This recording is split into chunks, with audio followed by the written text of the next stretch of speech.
সংস্কার না করায় চলাচলের অযোগ্য হয়ে পড়েছে পাবনা পৌরসভার বেশিরভাগ গুরুত্বপূর্ণ সড়ক।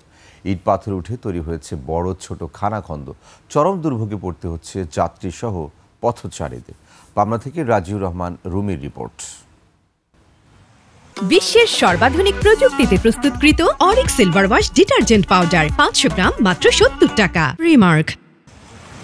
বৃষ্টি হলেই তলিয়ে যায় পাবনা শহরের ব্যস্ততম সড়ক আতাইকুলা ও হাসপাতাল রোড। বিভিন্ন স্থানে ইট পাথর উঠে তৈরি হয়েছে ছোট বড় খানাখন্দ।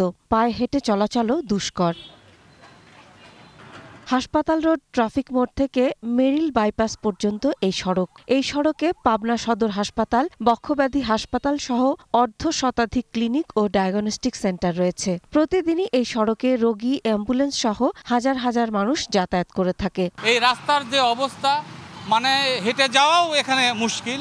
রোগী আনতে পারে না হসপিটালে এবং খুবই অসুবিধার মধ্যে আছে। অ্যাক্সিডেন্ট হয় সবসময়। এই রাস্তা কোনো প্রশাসনের দৃষ্টি নাই, কিচ্ছু নাই। রাস্তা তো যে ভাঙা, সাধারণ মানুষের সাইকেলে চলার মতো অবস্থা নাই। স্থানীয়দের অভিযোগ, এই রাস্তায় সুস্থ মানুষ চলাচল করলে অসুস্থ হয়ে যায়। মাঝে মধ্যে মানুষের লিভার পেনে উঠে যায়, এর বিভিন্ন যেমন বাচ্চা নষ্ট হয়ে যায়। আমরা তো ডেলিভারি রোগী, অনেক ব্যথা হয়, পেন হয়, এগুলোই। অ্যাম্বুলেন্সে যখন যাইতে হয় তখন এই যে রাস্তাতে বড় বড় যে গর্ত, ওই গর্ততে যখন গাড়িটা পড়ে তখন তো খুব একটা ঝাঁকুনি হয়, যার কারণে রোগীদেরও খুব অসুবিধা হয়। রাস্তার যে কন্ডিশন একদম বাজে অবস্থা।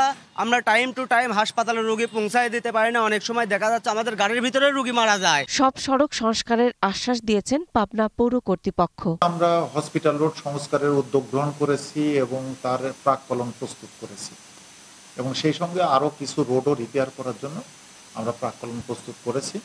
সেটা আমাদের গত 29 তারিখে আমাদের পৌরসভার যে মাসিক সভা হয়, মাসিক মিটিং ছিল, সেখানে অনুমোদন হয়েছে। এখন সেটা আমরা টেন্ডার প্রক্রিয়াধীন। ইনশাআল্লাহ আমরা দরপত্র আহ্বান করে দ্রুত সড়ক সংস্কার ও পুনর্নির্মাণের দাবি সাধারণ মানুষের। Masum আলিসা, desk report, 21 television.